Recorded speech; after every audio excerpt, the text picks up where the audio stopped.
Welcome back to The Mouse and Men, where we explore the grown-up side of Disney.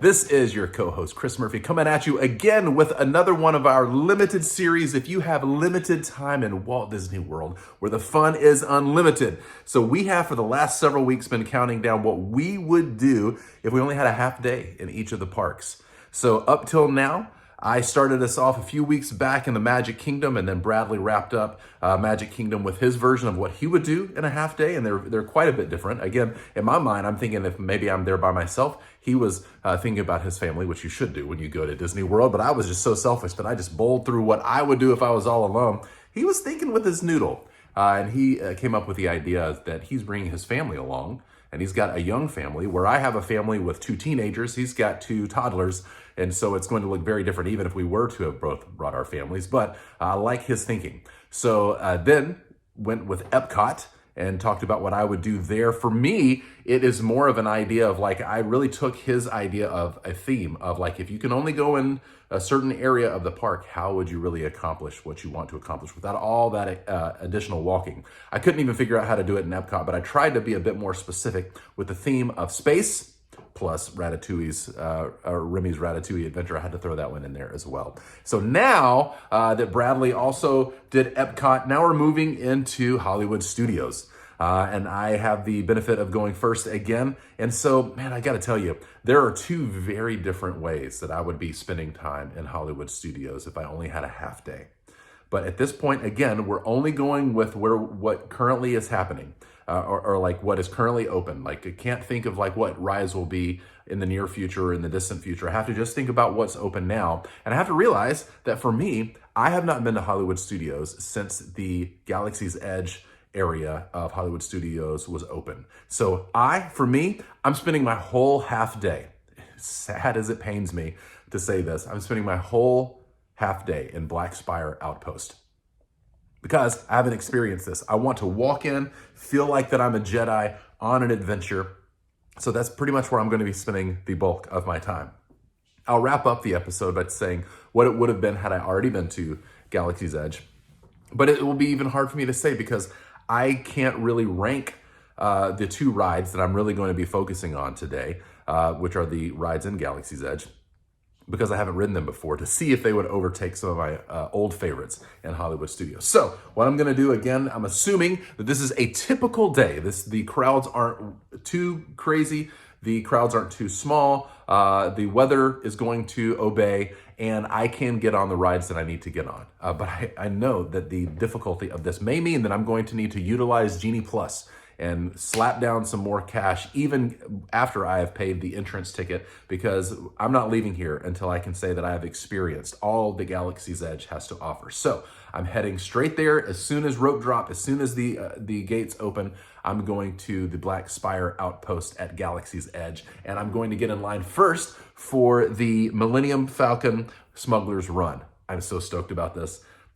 Like, again, I've done Star Tours, so I know what it feels like to be on a ride that is themed with Star Wars, but the updates since Star Tours came out to now with what they're probably pulling off with Millennium Falcon Smuggler's Run, I cannot wait to feel like that I'm a part of the Millennium Falcon's adventures in space. So I'm absolutely doing that first. Secondly, what I'm going to do, and again, I think that we're on this is the 3rd time I have done this, because we've done Magic Kingdom, Epcot, and now Hollywood Studios. Man, I get so tongue-tied when I try to combine all this stuff or to remember specifics.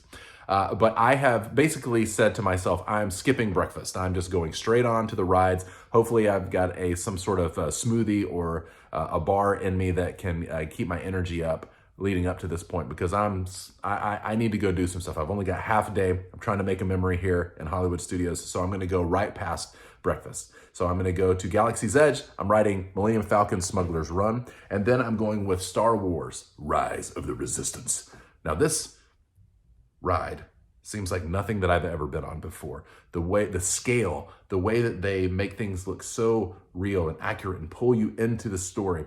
I've watched YouTube ride-throughs of all of these rides that I have not experienced myself, but there is something about the Rise of the Resistance, similar to maybe Remy's Ratatouille Adventure, just the scale that they're able to do and the trackless system that they now have going on. I want to feel the feeling of this. And so those are gonna, I'm thinking half day in Hollywood Studios. If these are the two rides that I have to ride, I don't know that I have much more time. I really don't, because they're so busy, or they're so popular these days, that if I'm not utilizing the Genie Plus system to get myself on those rides quicker than just sitting in standby, I'm assuming that's about all the time I'm going to have. But I don't want to just leave it at that. So if I'm over on that side of the park and I do have time for one more ride, I'm probably going to throw in something nostalgic like Muppet Vision 3D. It's one of those that, again, it is dated, especially when the wall breaks and you can see the crowds. It's probably so dated to where what those people are wearing in the crowd there, they probably are wearing again, because those probably early 90s, if not late 80s, when those scenes were filmed. But I love Muppet Vision 3D.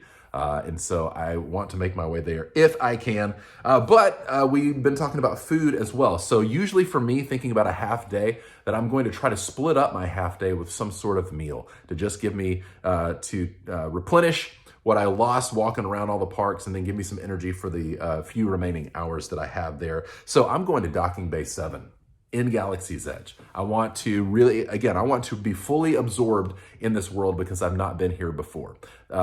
If I had done this before, maybe my answers would be completely different, having said that I've ridden these rides before and eaten at Docking Bay 7, so I'll just put those off until another time based on the nostalgia that I had, again, specifically for Magic Kingdom, but a little bit for Epcot. I have some very nostalgic feelings for Hollywood Studios, but this is all about Galaxy's Edge today. So I'm going to Docking Bay 7, and I think that I'm going to have, let's see, I put two here, either the Pekka Tuna Poke Bowl. Man, that looks really good. Pekka Tuna Poke Bowl. And it's actually really fun to say too. My daughter actually has gotten me into poke bowls. And so we eat them probably once a month or so around the Murphy household. But we love that kind of an Asian inspired dish with sometimes noodles, and sometimes some sort of protein like a tuna or a chicken or even steak sometimes.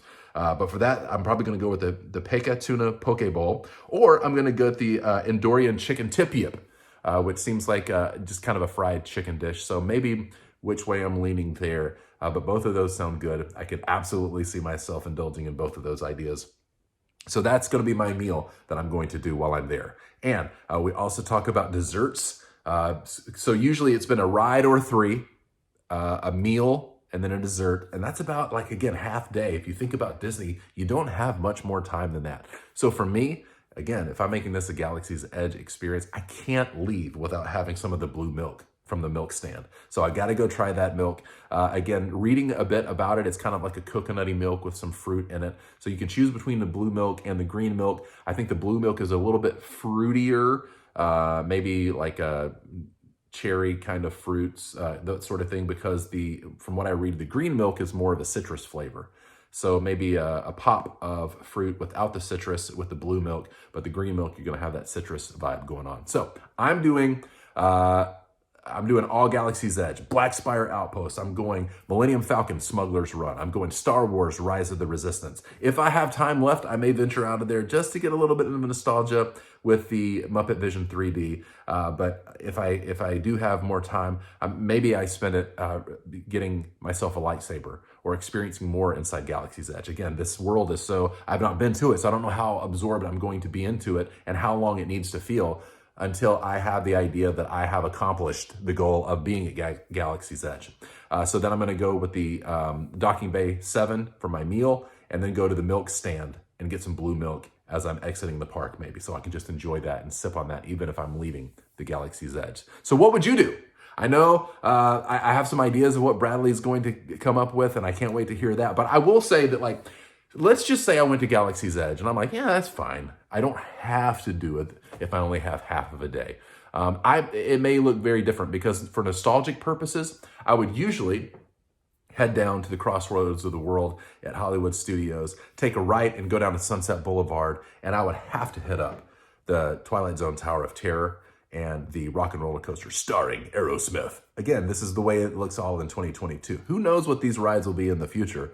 But that's where it is now, so I'm going to spend time there. There's actually a ride over there that I haven't experienced yet, which is Lightning McQueen's Racing Academy. I've not experienced that as well. So that would be a way that I could get some nostalgia with the Tower of Terror and Rock and Roller Coaster with a new experience there also.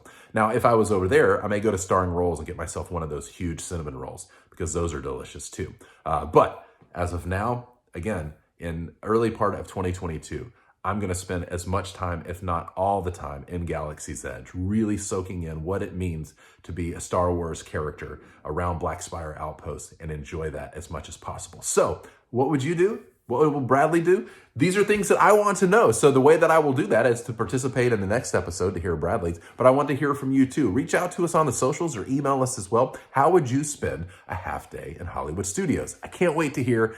Maybe we'll even share some of these answers that you have in a wrap-up episode when we get finished with all of the different places that we're covering here. Again, all the different theme parks at Walt Disney World, including Disney Springs. So I can't wait for you to be here with us again. We love exploring because it allows us to feel like a kid again, like it was the first time that we went to Disney World. And that's our whole mission here, is to provide a little bit of fun, Disney fun, from the grown-up side, the grown-up perspective.